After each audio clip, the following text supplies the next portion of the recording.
Welcome on stage, Brian. Thank you. Stage is yours. How do I, oh, perfect.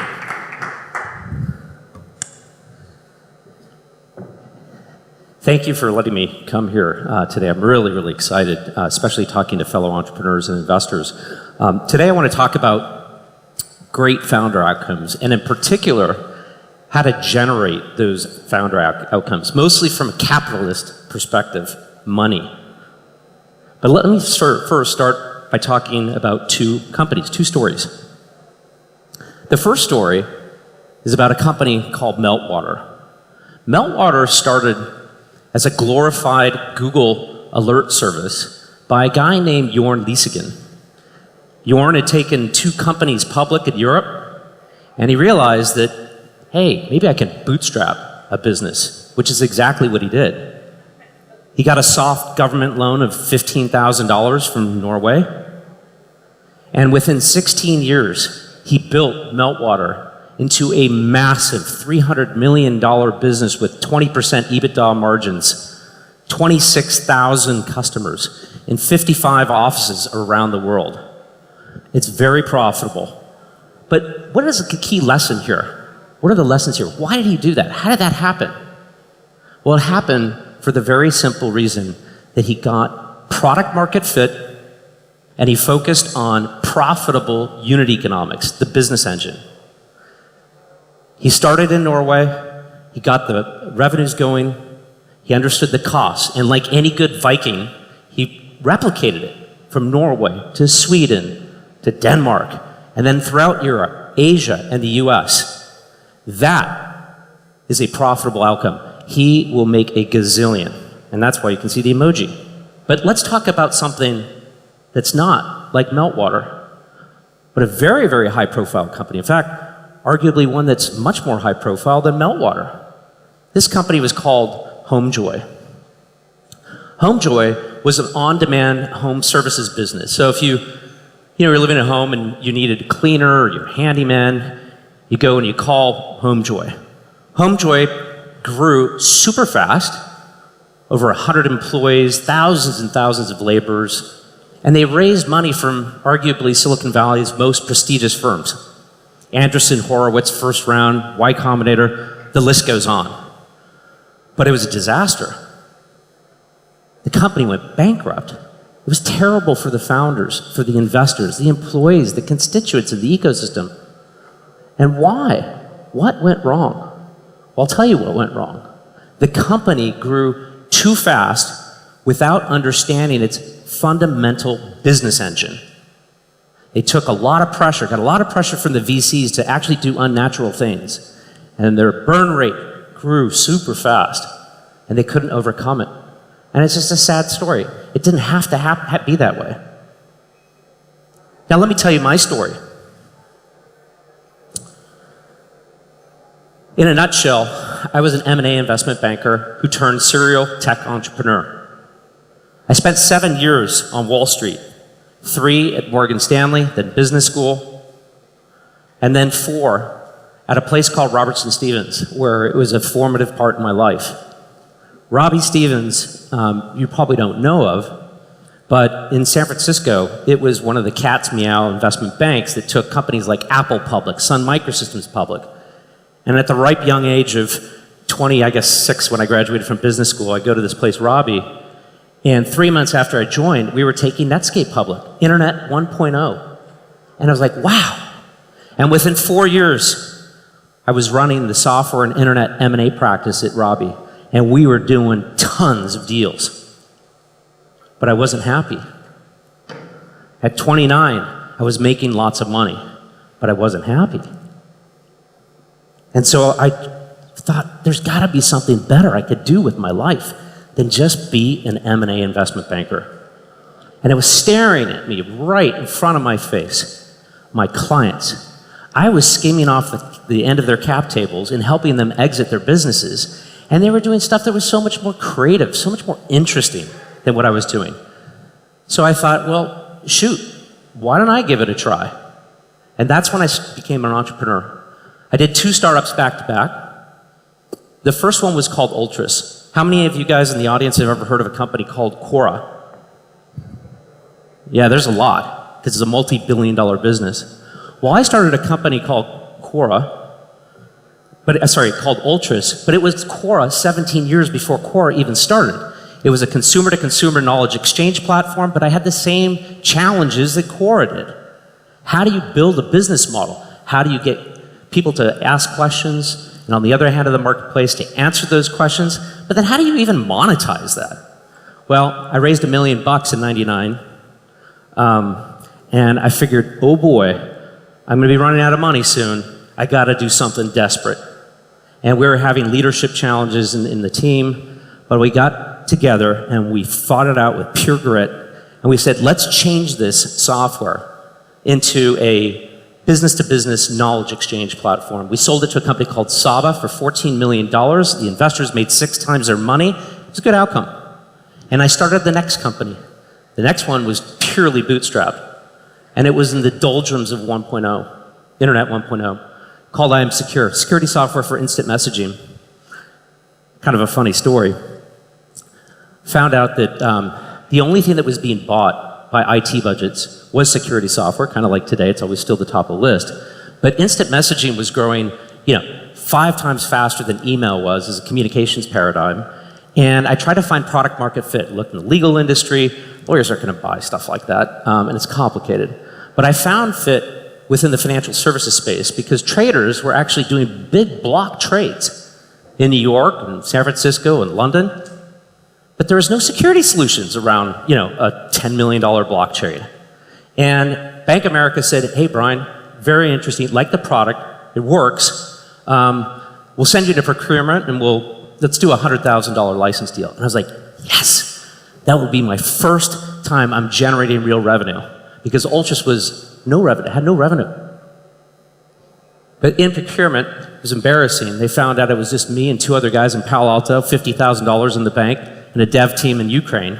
They said, we're not going to do this license deal with you, but we'll introduce you to one of our security software vendors. And voila, that led to another M&A. Sold my company to Checkpoint Software. I sat on the beach, and while I was sitting on the beach, my wife kicked me out of the house. She said, dear, you got to do something with your life here. And I didn't want to start a company, but I did get an opportunity to run strategy and corporate development for Macromedia. And that's where I learned how to buy companies. Bought a lot of mobile businesses, and then we ultimately sold to Adobe. I'm not a big company guy. In fact, I'm probably never going to get employed by a big company. But that led to the encore of what I'm doing right now, which is FounderPartners. And FounderPartners has been a long time in the making. It brings everything together. What we do at FounderPartners is we do 2 things. We build companies in mobile internet software, and we exit those companies. On the building side, my partners are all serial founders, have all had great outcomes, that they don't take salaries, they only put in money into these companies, and they coach them. And on the exit side, or the corporate development side, we have partners, actually a new one who's probably going to be starting soon, to help companies think about exits with early in those company lives, as well as other companies. So over the last 20 years, it's 23 companies I've done. Had 10 exits. I learned the most from my 3 shutdowns. 10 are in growth stage. My youngest baby is actually from this area, very small. But some of our companies, we'll do 600 million in revenues this year, 300 is another, and another's 100, and then we have some mid-stage ones. These journeys take time. I've been venture-backed and I've been bootstrapped, and now I want to talk to you about what are the 2 biggest factors that drive great economic outcomes for founders. Number 1, building a good business, and number 2, prudently financing it. There is a third, and that's called how you exit, and you optimize the exit. And I will be doing that with a fireside chat later on today with Boston Spedic. But let's focus in on these 2. These are lessons learned from my whole experience. So what makes a great business? 5 things. Number 1, founders. It is the number 1 thing, and it is 90% of the equation. I guess I learned from Central Europe, you guys don't necessarily use in America. If you get an A, that's like the top score. Here you guys use a 5.1 to 5. Well, I'd say founders, you gotta get 5. You gotta hit that. You gotta get the A founder. In fact, what I would say is I would always bet on the A founder in an F market or in a -1 market any day over a mediocre but pretty good founder, let's say kind of a 4 founder, in a 10 if there were a 10 market. Because I'll tell you why. A founders, 5+ founders, they can pivot, they can make the tough choices, they can be adaptable, they don't get mentally locked, and they will quickly get ahead of the mediocre founder. So what are those characteristics? I'll talk about a few of them. Number 1, it's grit. It's perseverance. I always bet on the bootstrapped entrepreneur who's gonna persevere, because when the times are tough, they don't have a choice and they're gonna make it happen. I use some profanity words, JFDI, just fucking do it. Second thing is humility. I don't like arrogant entrepreneurs, and I can tell them right away. The problem with arrogant entrepreneurs is they know it all. Humble entrepreneurs listen, they listen empathetically, and they learn. And if you can't learn, you can't build.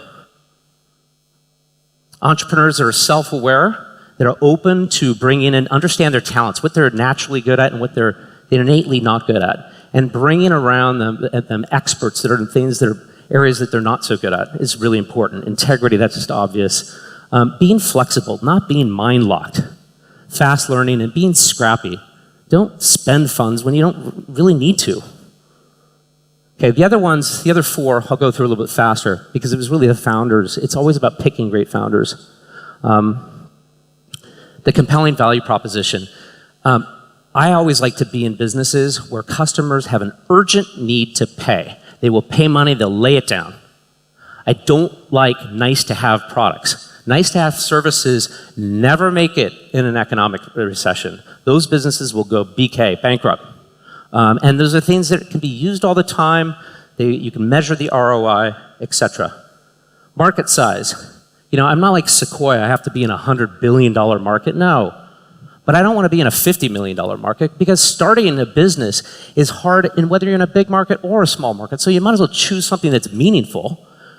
So I go after like at least a $5 billion market because every point of market share you can get in that market, in that available market, is 50 million in revenues. Why not? Fragmented markets with hundreds of thousands of customers I look for, no supplier concentration. That means you don't want to be building your business off the Facebook platform and that's your only source of customers. Because you know what? If you do well, Facebook might notice and cut you off. Attractive financial model. So you guys as entrepreneurs, thinking about your business model, try and generate recurring revenues. Predictable revenues enable you as the owner-operator to plan for a longer-term business. You can see when things are going to be bad or good. High gross margins. I love 90% gross margins. That's why I'm doing software, internet, mobile all the time, because when you've got a high gross margin business, you've got more opportunity on the P&L to invest in product, in research and development. You got more capital to acquire customers or underprice against your competitors. And capital efficient businesses. I don't like businesses that have a lot of people. In fact, I like businesses that are run by servers because servers work 24/7, they don't talk back to you. And capital efficient businesses, businesses that have got a lot of hardware or inventory, it's expensive. And it takes a lot. You either have to raise capital from outside sources or it's going to be a slower growth. Sustainable barriers to entry. This is the classic business school thing. Brands matter. Network effect, switching costs. What's great about Slovenia, because I've got a company that I invested here, is you guys have got a huge structural long-term cost advantage. The cost of engineers here are probably 1/3 to 1/5 the cost in the United States, and you're more loyal. I can't compete against Google or Facebook. Those employees will just go to other places, they just get paid a lot more money. So that's a good thing. So now let's talk about how you finance a business to create a great economic outcome. And I don't mean to sound anti-VC. So if there are any VCs out here, don't be upset. 2 ways to do it. Bootstrap, venture back. You guys know how to bootstrap? Probably a lot of you are already doing it. Believe me, I've tried everything. But the most important takeaway here is to reach sustainable cash flow positive as fast as possible. I use the American baseball analogy. Don't swing for the fences because Sequoia tells you to. No, get to first base. First base is sustainable cash flow positive. And when you get to sustainable cash flow positive, you have an infinite amount of time to do what you want. And you are already in the journey and you can look for the second base or the third base or for God knows, maybe even the home run. So that's the most important point. Of course, there are positives and negatives of bootstrapping, greater control, less dilution. I actually think the best advantage is a stronger, leaner organization because you can't mess around. You don't have wasteful spend. The flip side is that you might actually be poor for a very long time. Now I'm going to talk about 2 stories that I co-founded, both in the ad tech space. They were both bootstrapped. I was competing against the big VCs. The first one was a company called Admovate. I did with 2 Chinese tech entrepreneurs, and we were building an omni-channel digital advertising platform. We only put in $50,000. Nobody took salaries. I worked super hard to get a license deal with eBay that covered the cost of the entire organization. Then along came Yahoo. Knock, knock. Hey, we need that IP. We like that team. And I said, okay, yeah, sure. What do you want to do? Well, we want to buy you. How about $4 to $5 million? I said, go pound sand. Within 7 months, so it was only like a 10-month journey, I sold the business for $26 million. That was a good outcome because there were only 3 of us, maybe 4 shareholders total, because we gave some equity to the employees. Very good outcome. You don't have to sell your business, by the way, to create a great outcome. I want to talk about another way to do it. Dividends. There's another ad tech company I co-founded called Relevat. This time I did it with 2 Russian tech entrepreneurs, brothers, scientists. They had 60 patents between the 2 of them. This one we put in $275,000. And over a 12-year journey, because that was really the existence of the company, the last 7 years, we pulled out over $25 million in dividends, and it was just us. It was great. Now, it wasn't so great at the very end because we got squashed by Facebook and Google. They sucked up so much oxygen out of the ecosystem. But it was a very, very good journey, and you can do that too. Now let's talk about venture back. I see VC financing happening before entrepreneurs have a business, while they have a business, so like basically once they have product market fit, or kind of in a growth stage. Of course, there are plenty of advantages, more resources, expertise. But here's one very big disadvantage, and I think entrepreneurs, because I've seen hundreds of cap tables in my career, and I see when things go wrong. And a lot of it is around alignment issues. You see, founders work for themselves, and they are their own priorities. Venture firms say, oh, we're founder friendly. They are if you've got an alignment. If they're not telling you the truth, their first priority are their limited partners. They work for their LPs, first and foremost, then they work for their GPs, which are themselves, and then, the entrepreneur. So it's really important that you've got alignment. I've seen great outcomes, and I've seen terrible outcomes. I'll tell you about one that I was involved in, called Global English. Really high profile. It's a seed investment that I made in 1999. It was online English language instruction for the business to consumer market. We raised over $50 million from some of the high profile venture firms of the day, Mayfield. We had to pivot the business because we couldn't get the unit economics to really work. I had to call it a leaky bucket in the SaaS model. But we did grow it to 30 million in revenues, and it was a tired cap table. We sold it for $90 million, but it was a disaster. It was one of the worst investments I made other than going bankrupt because the founders got squeezed down, all the angels got squeezed down, the VCs, they got their money back, but it wasn't great. So what my lesson learned there is that I would have spent more time working with the founders, making sure I had a well-oiled unit economic engine before taking on capital. So my final message to you guys is this, as entrepreneurs. Build a good business. Get it to profitability as fast as you can. Bootstrap as long as you can. As painful as it is, I swear to God, the deferred gratification will work out. Thank you very much.